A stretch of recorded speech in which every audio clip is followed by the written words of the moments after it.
माझा पप्पा व भैया तुमच्याकडे आला का हो? लेकीची अंत्यवेळी विधी आलेल्यांना विचारणा एकच गोंधळ, सर्व रडले. बाप लेकाचा एकाच सरणावर अंत्यविधी आणि मुलीच्या कृत्याने काळीज चिरलं. गावात सकाळपासूनच काहीतरी वेगळं वातावरण होतं. स्मशानभूमीकडे जाणाऱ्या रस्त्यावर गर्दी वाढू लागलेली. गावकरी, नातेवाईक, परिचित सगळे एकाच दिशेने चालताना त्या दिवशी दिसत होते. कुणी डोकं खाली घालून तर कुणी अश्रू पुसत चाललं होतं. त्या गर्दीत एक लहान मुलगी सतत प्रत्येकाला थांबवून विचारत होती, माझा पप्पा व भैया तुमच्याकडे आला का हो? तिच्या निरागस आवाजातली ती तगमग ऐकून लोकांचे हृदय तुटत होते, पण उत्तर देण्याची ताकद कुणात नव्हती. ही घटना होती जळकोट तालुक्यातील उमरगा रितू गावातील एक साधं मेहनती कुटुंब. अंकुश विश्वनाथ गीते, त्यांची पत्नी सुनीता आणि मुलगा ओंकार. 5 एकर शेतीत भाजीपाला करून त्यांनी संसार उभा केला. अंकुश गीते हे केवळ शेतकरी नव्हते, तर गावचे उपसरपंचही होते. गावात त्यांचा मान होता. लोक त्यांना आदर्श मानत होते. मेहनती, प्रामाणिक आणि कुटुंबासाठी जगणारा माणूस, अशी त्यांची ओळख होती.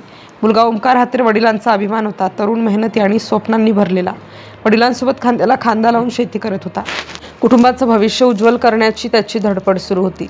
त्या दिवशीही सगळं अगदी नेहमीसारखंच होतं. रविवार होता. दिवसभर त्यांनी शेतात गाजर काढण्याचं काम केलं. सोमवारी जळकोटच्या आठवडी बाजारात विक्रीसाठी तयारी चालू होती.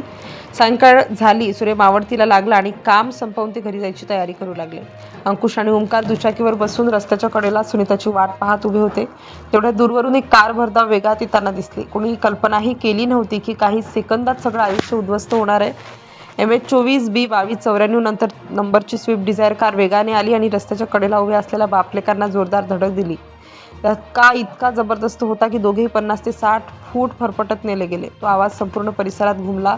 लोक धावत आले, पण जे दृश्य त्यांच्या डोळ्यासमोर होतं ते पाहून सर्वजण थरथरले. ओंकार जागीच ठार झाला होता. अंकुश गीते यांना तातडीने अहमदपूरच्या ग्रामीण रुग्णालयात नेण्यात आलं, पण तिथे डॉक्टरांनी त्यांना मृत घोषित केलं. एका क्षणात कुटुंबाचा कणा मोडला होता. अपघात घडवणारे दोघेही मध्यधुंदी अवस्थेत होते, असं प्रत्यक्षदर्शींनी सांगितलं. प्रत्येक जण हादरला. एक जण पळून गेला, तर दुसऱ्याला गावकऱ्यांनी पकडून पोलिसांच्या हवाली केले. रात्रभर गावात कुणाला झोप लागली नाही. प्रत्येक घरात फक्त त्या अपघाताची चर्चा होती. प्रत्येक जण हादरलेला होता. सोमवारी सकाळी 9:30 वाजता बापलेकांचे मृतदेह गावात आणले गेले. ते दृश्य पाहून संपूर्ण गाव रडू लागला. आक्रोश, हंबरडा आणि अश्रूंनी वातावरण भरून गेलं.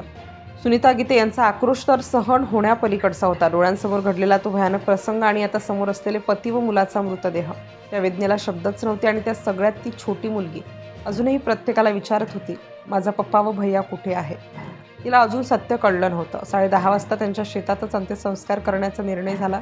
एकाच सरणावर बाप आणि मुलगा. हे दृश्य पाहून प्रत्येकाच्या अंगावर काटा आला.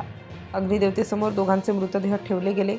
ज्या शेतात त्यांनी आयुष्य घालवलं, त्याच शेतात त्यांचा शेवट होत होता. जशी आग पेटली तसं गावकऱ्यांनी एकच हंबरडा फोडला. आकाशही जणू रडत होतं. प्रत्येक डोळ्यात अश्रू होते. ही फक्त एक अपघाताची घटना नव्हती, ही एका कुटुंबाच्या संपूर्ण आयुष्याची राख झाली होती. एक मेहनती बाप आणि त्यांच्या स्वप्नांनी भरलेला मुलगा, दोघेही एका क्षणात निघून गेले. त्या लहान मुलीचा प्रश्न अजूनही हवेत घुमत होता, माझा पप्पा व भैया कुठे आहेत? आणि त्या प्रश्नाचं उत्तर देण्याची हिंमत अजूनही कुणात नव्हती. ही घटना गावाच्या मनावर कायमची जखम करून गेली आणि मागे ठेवून गेली फक्त आठवणी, अश्रू आणि एक न संपणारी वेदना.